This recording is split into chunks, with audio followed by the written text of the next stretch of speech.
Haleluya, puji nama Tuhan. Shalom saudara.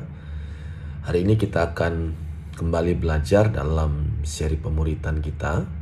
Dan kita sudah masuk dalam seri yang keempat dari kelas pemuritan kita. Dan sebelum kita memulai dalam pemuritan kita pada hari ini, mari saya mengajak kita untuk bersatu di dalam doa. Bapa kami yang ada dalam kerajaan surga, kembali kami mengucap syukur dan kami berterima kasih kalau kami boleh ada semua karena kasih karunia Tuhan. Kami mau belajar dalam seri pemuritan kami pada hari ini. Tuhan menolong kami, Tuhan memberkati kami, dan Tuhan mengurapi setiap kami. Terima kasih Tuhan, dalam nama Tuhan Yesus Kristus kami berdoa dan mengucap syukur. Haleluya. Amin. Nah saudara, dalam seri pemuritan kita pada hari ini, yaitu dalam truth yang keempat, kita akan belajar, kita akan membahas tentang manusia baru versus manusia lama. Nah, apa yang akan kita pelajari hari ini adalah sesuatu hal yang sangat penting karena selama kita hidup di dunia yang namanya manusia baru berlawanan dengan manusia lama, ini adalah sesuatu yang sangat relate ataupun yang sangat relevan dalam kehidupan kita karena pastinya selalu kita alami. Nah saudara, ketika kita menerima Kristus Yesus, maka kita menjadi ciptaan baru. Satu hal yang harus saudara dan saya pahami, kebenarannya mengatakan bahwa ketika kita sudah menerima Kristus Yesus sebagai Tuhan dan Juru Selamat dalam hidup kita, maka sebenarnya kita sudah menjadi ciptaan baru, mengenakan manusia baru. Pertanyaannya adalah, apa yang dimaksud dengan manusia baru? Ya, apa yang dimaksud dengan ciptaan baru?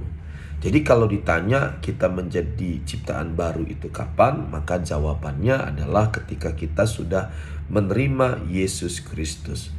Nah, sebagai ciptaan baru, maka itu artinya bahwa pusat seluruh kehidupan kita itu adalah Yesus Kristus. Nah, memang saudara, orang Kristen masih hidup di dalam dunia yang dikuasai oleh dosa. Tetapi pengaruh terkuat dalam hidup kita sebagai orang Kristen yang dikatakan ciptaan baru atau manusia baru seharusnya adalah nilai-nilai dari kerajaan Allah. Dan perilaku kita sebagai orang Kristen haruslah mencerminkan kehendak Tuhan. Artinya apa? Artinya bahwa penanggalan manusia lama dan pengenaan manusia baru tidak hanya merupakan pilihan iman dan penyatuan sakramen, yaitu dalam baptisan. Jadi kalau kita dikatakan sebagai manusia baru adalah ketika kita sudah menerima Yesus sebagai Tuhan dan Juru Selamat, tetapi tidak hanya sekedar kita percaya kepada Tuhan, karena Alkitab mengatakan barang siapa percaya dan dibaptis. Jadi percaya dan juga dibaptis, maka kita dikatakan sebagai manusia baru. Tetapi tidak hanya berhenti sampai di titik itu. Satu hal yang harus kita perhatikan adalah harus ada suatu pembaharuan yang berkelanjutan. Dengan kata lain saudara, orang percaya dalam kehidupan konkretnya, dalam kehidupan nyata yang dapat dilihat, itu harus terus mengenakan yang namanya Tuhan Yesus Kristus. Itu artinya saudara, hidup baru tidak hanya berarti telah bangkit bersama Kristus dan kemudian berada di bawah pengaturan baru, tetapi juga harus menghasilkan yang namanya pembaruan dari hari ke hari. Kalau kita melihat dalam 2 Korintus pasal yang keempat ayat yang ke-16 saudara ya, 2 Korintus 4 ayat 16 dikatakan demikian. Sebab itu kami tidak tawar hati, tetapi meskipun manusia lahiriah kami semakin merosot, namun manusia batiniah kami dibaharui dari sehari ke sehari. Nah, kalau kita mempelajari dalam kitab 2 Korintus ini saudara, artinya Rasul Paulus itu menekankan akan ciptaan baru dan menyatakan kepada jemaat di Korintus bahwa ciptaan baru di dalam Kristus, agar jemaat di Korintus itu tidak lagi hidup dengan cara hidup yang penuh kesia-siaan, dengan mencari hikmat dunia, sehingga pada akhirnya pertumbuhan rohani jemaat Korintus tidak mengalami perkembangan. Kenapa? Karena masih hidup di dalam manusia lama.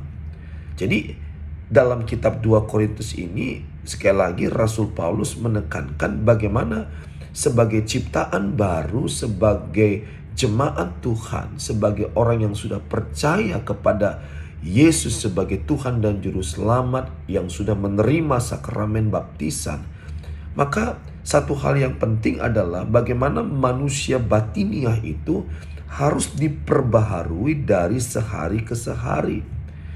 Dan untuk kita mampu berkomitmen, saya katakan tadi, untuk kita mampu berkomitmen, karena kita masih hidup di dalam dunia yang dikuasai oleh dosa, maka pertentangan atau peperangan manusia baru versus manusia lama itu seringkali terjadi dalam kehidupan kita, ya. Seringkali kita alami, saudara.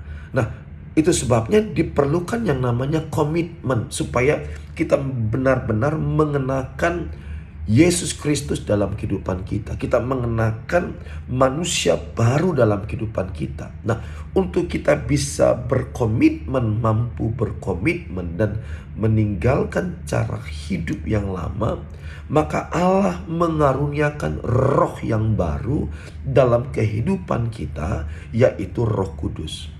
Maka itu sebabnya Alkitab menuliskan dalam Yohanes pasal 14 ayat 26, dikatakan, tetapi penghibur, yaitu Roh Kudus, yang akan diutus oleh Bapa dalam namaku, dialah yang akan mengajarkan segala sesuatu kepadamu dan akan mengingatkan kamu akan semua yang telah kukatakan kepadamu. Jadi ini adalah sesuatu hal yang Tuhan Allah sediakan dalam kehidupan kita, supaya kita ini dapat berkomitmen, kemudian kita terus mengenakan manusia baru dalam kehidupan kita. Kita terus hidup dalam peraturan-peraturan baru yang sesuai dengan nilai-nilai kerajaan Allah. Maka sekalipun kita ada hidup di dunia yang dikuasai oleh dosa, namun karena karya Roh Kudus, karena pertolongan Roh Kudus, karena kekuatan Roh Kudus, maka pribadi Roh Kudus itu akan mengajarkan kepada kita dan akan mengingatkan kepada kita setiap apa yang sudah Tuhan Allah katakan kepada kita. Dan itu akan sangat menolong sekali saudara bisa berkemenangan dalam kehidupan saudara. Bagaimana kita bisa berkemenangan dalam kehidupan kita untuk melawan setiap kehidupan manusia lama. Nah, itu sebabnya saudara, satu hal yang harus kita perhatikan dalam kehidupan kita adalah bahwa orang percaya harus hidup sesuai dengan karakteristik manusia baru. Sekali lagi saya katakan, orang percaya, orang Kristen harus hidup sesuai karakteristik manusia baru. Nah, apa artinya manusia baru dan manusia lama? Kalau kita melihat dalam Kolose pasal yang ketiga, ayat yang ke-8 sampai kepada ayat yang ke-10. Mari saya mengajak kita untuk kita belajar Kolose pasal yang ketiga, di ayat yang ke-8 sampai kepada ayat yang ke-10. Saya percaya bahwa ketika kita merenungkan firman Tuhan ini, pastinya akan sangat menolong kita supaya kita mengerti apa yang menjadi isi hati dan kehendak Tuhan dalam kehidupan setiap kita. Yang setuju katakan amin. Kolose 3 ayat 8 sampai kepada ayat yang ke-10 dikatakan demikian, saudara, ya. Tetapi sekarang buanglah semuanya ini, yaitu marah, geram, kejahatan, fitnah, dan kata-kata kotor yang keluar dari mulutmu. Jangan lagi kamu saling mendustai, karena kamu telah menanggalkan manusia lama serta kelakuannya, dan telah mengenakan manusia baru yang terus-menerus diperbaharui untuk memperoleh pengetahuan yang benar menurut gambar haliknya. Nah, saudara, waktu kita menerima Kristus, saya katakan tadi, maka kita telah menanggalkan manusia lama. Dalam ayat yang tadi kita baca bahwa manusia lama itu ada kelakuan-kelakuannya, ya. Dikatakan di situ dalam ayat yang ke-8, kalau kita perhatikan kembali, kelakuan-kelakuan dari manusia lama itu contohnya adalah marah, geram, kejahatan, fitnah, kata-kata kotor, ya, kemudian juga dusta, ya, dan sebagainya. Maka ini harus ditanggalkan, ya. Jadi manusia lama itu ditanggalkan serta kelakuannya. Ya, jadi ada spirit manusia lama yang kalau misalnya orang Kristen tidak melawan dari spirit manusia lama ini, maka orang Kristen itu akan dikuasai oleh spirit manusia lama, dan pastinya ada buahnya. Apa itu buahnya? Ya kejahatan, ya fitnah, ya kata-kata kotor. Jadi kalau ada orang Kristen masih dikuasai dengan kata-kata kotor, ya masih hidupnya penuh dengan kejahatan, dikuasai dengan roh kemarahan, nah itu ada spiritnya. Berarti itu menggambarkan sekalipun Kristen tetapi masih dikuasai dengan manusia lama, yang seharusnya nggak boleh seperti itu kehidupannya, ya. Dan untuk kita bisa menang dari manusia lama itu perlu, saya katakan tadi, kita perlu berkomitmen, ya. Perlu berkomitmen untuk dituntun oleh Roh Kudus, dipimpin oleh Roh Allah. Jadi waktu kita menerima Kristus, kita telah menanggalkan manusia lama dan telah mengenakan manusia baru. Nah, kata telah itu artinya sudah dilaksanakan. Bukan sedang atau akan dilaksanakan, tapi sudah dilaksanakan. Artinya begini, saat ini saudara, ketika saudara sudah menerima Yesus sebagai Tuhan dan Juru Selamat, maka di waktu itu juga saudara dikatakan sebagai manusia baru, bukan sedang menjadi manusia baru. Jadi sudah menjadi manusia baru ketika engkau menerima Yesus sebagai Tuhan dan Juru Selamat. Ketika engkau sudah dibaptis, ya, percaya dan dibaptis, maka engkau adalah manusia baru. Jadi manusia baru itu adalah sebuah identitas manusia baru yang akan terus-menerus diperbaharui. Galatia 3:27 dikatakan kita telah mengenakan Kristus. Jadi mengenakan manusia baru itu artinya adalah mengenakan Kristus.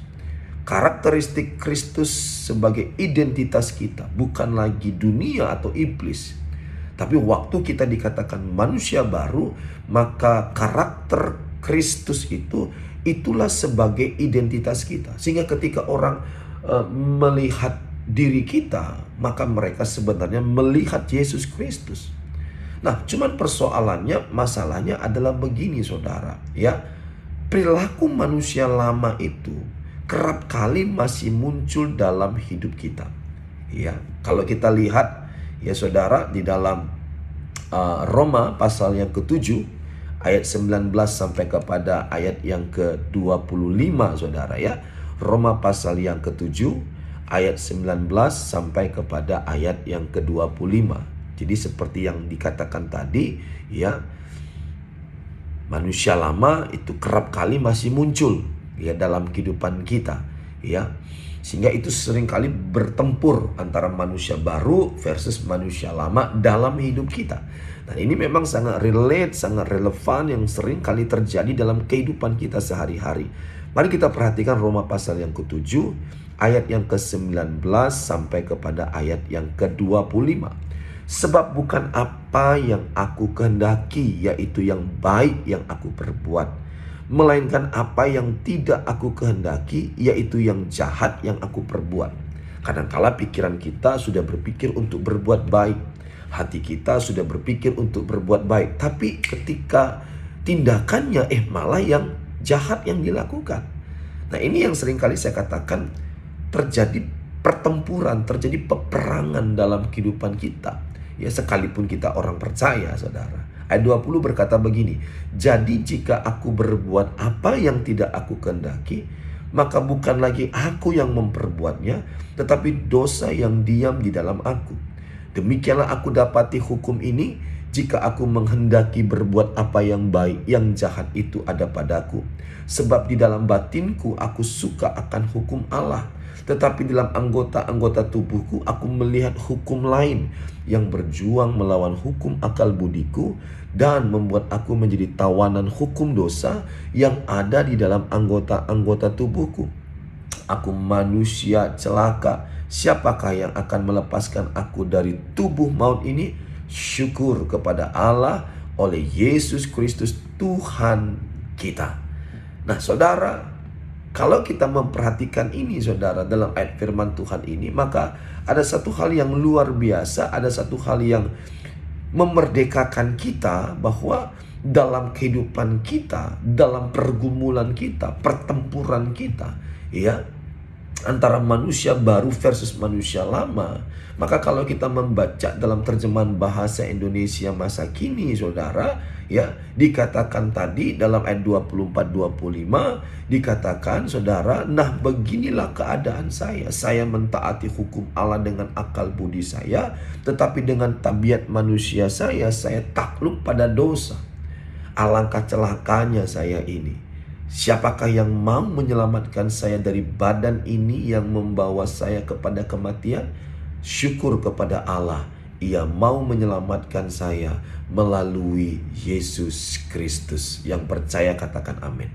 Jadi sekalipun masalahnya adalah perilaku manusia lama itu kerap kali masih muncul dalam hidup kita, lalu kemudian ada pertanyaan bagaimana kita menghadapinya. Kadang-kala kita stres juga ya, menghadapi satu pertempuran antara kita ingin melakukan yang rohani tapi ternyata tindakannya malah tidak rohani. Ya, kita sudah berpikir dalam hati kita ingin berbuat baik, kita ingin mengasihi, kita mau mengampuni, tapi ketika kita berhadapan dengan orang tersebut yang mengecewakan kita, malah kita tidak bisa mengampuni, tindakannya malah kita melukai. Nah, bagaimana cara untuk menghadapinya? Maka ayat firman Tuhan tadi berkata, saudara dan saya harus bersyukur kepada Tuhan karena kita bisa menang dari semua itu oleh karena Yesus Kristus. Jadi satu hal yang harus kita mengerti bahwa kita bisa menang. Sekali lagi, kita bisa menang, ya, untuk mengalahkan segala kehidupan manusia lama beserta dengan kelakuannya. Kuncinya adalah selama kita mengenakan Yesus Kristus dalam hidup kita. Selama kita berjalan bersama dengan Tuhan, selama kita mengarahkan keberadaan kita, hati kita, kehidupan kita itu kepada Yesus Kristus, maka kita pasti bisa menang, ya, mengalahkan spirit dari manusia lama itu. Nah saudara, dalam 1 Yohanes 4:8 berkata bahwa Kristus itu adalah kasih.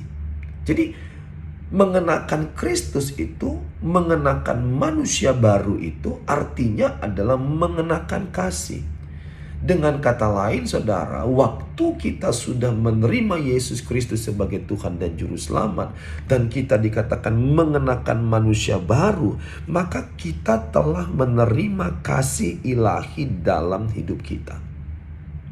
Jadi setiap kita orang Kristen itu sebenarnya kita itu sudah menerima kasih ilahi. Ada kasih Tuhan dalam hidup kita. Sifat manusia lama itu menuntut dikasihi. Karena memang manusia lama itu belum menerima kasih. Dan sumber semua masalah dalam hidup kita ini adalah karena kita menuntut dikasihi. Kita menuntut untuk dihargai, kita menuntut untuk diterima, kita menuntut untuk diakui, kita menuntut untuk dipedulikan. Nah, memang itu adalah sumber semua masalah dalam hidup. Yaitu kita selalu menuntut. Nah, itu gambaran dari kehidupan manusia lama. Ketika kita tidak mengalami hal-hal tersebut, kita tidak diterima, kita tidak dihargai, kita tidak diakui, kita tidak dipedulikan. Maka ketika kita tidak mengalami ya yang namanya penghargaan, penerimaan, pengakuan, ya kepedulian, maka itu akan bisa membuat kita menjadi marah, akan membuat kita menjadi kecewa, akan membuat kita menjadi sakit hati. Seberapa banyak dari orang Kristen ketika apa yang dia harapkan, ya, penghargaan, penerimaan, pengakuan, dan dia tidak menerima itu semua, padahal udah Kristen saudara, ya, akhirnya apa? Marah, kecewa, sakit hati. Nah, berarti kalau itu yang terjadi, maka hidupnya itu dikuasai oleh spirit manusia lama. Jadi ada kegeraman, ada kemarahan, ada kekecewaan. Akibat dari kekecewaan itu mulai kata-kata yang kotor yang keluar.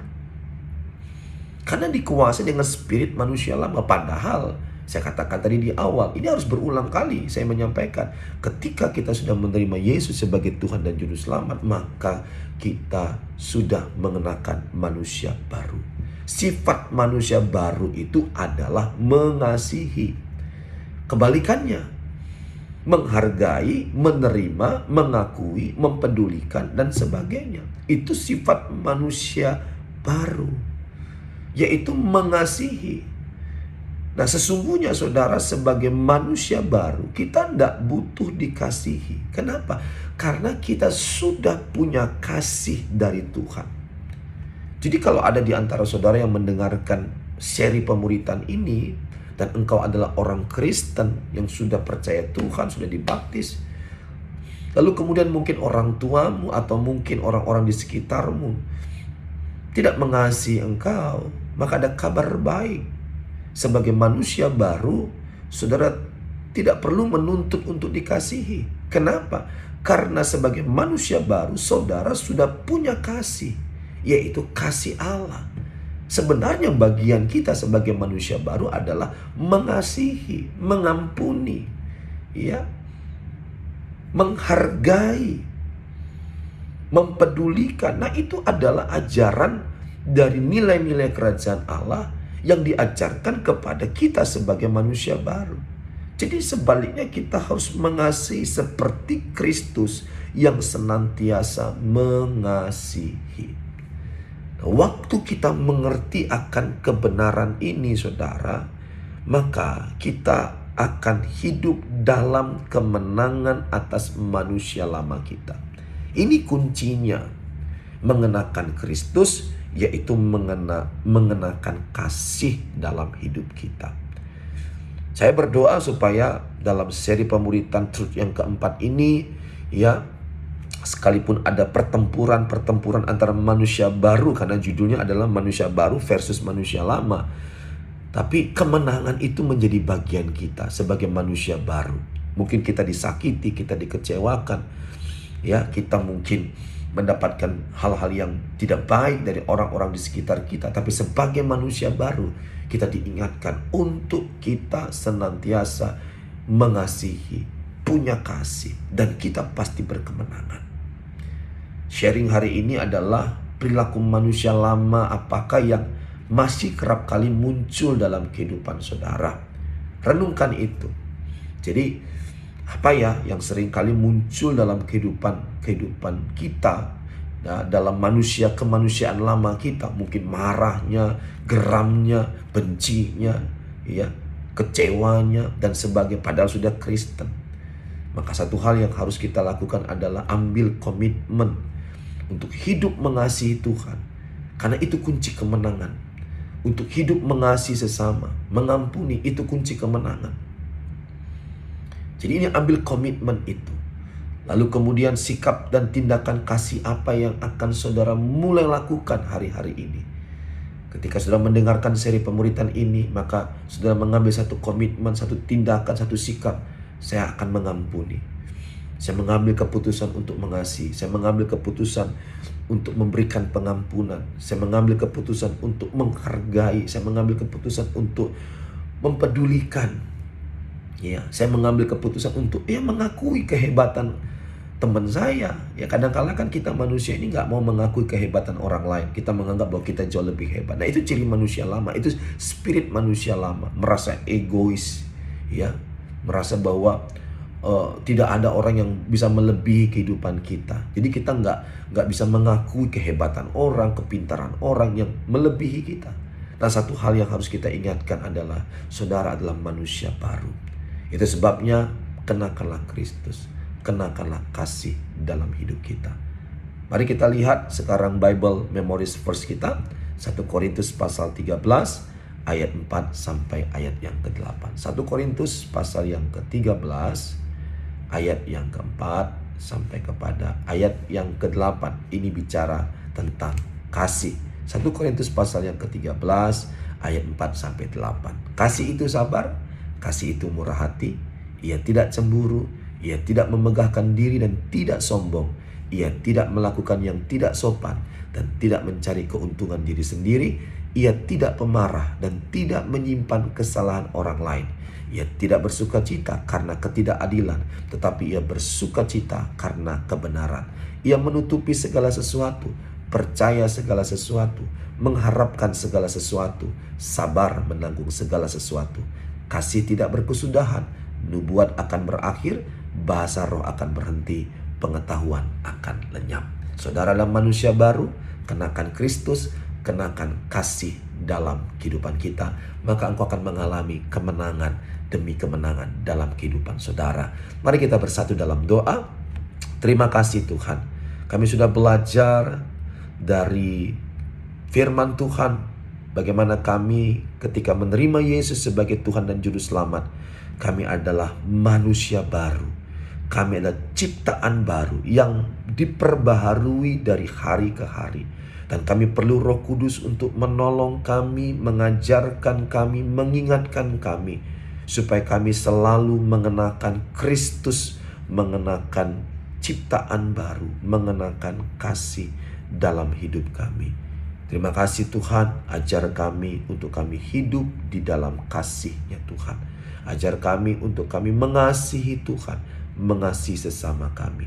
Terima kasih Bapa, jamah hati kami, jamah hidup kami.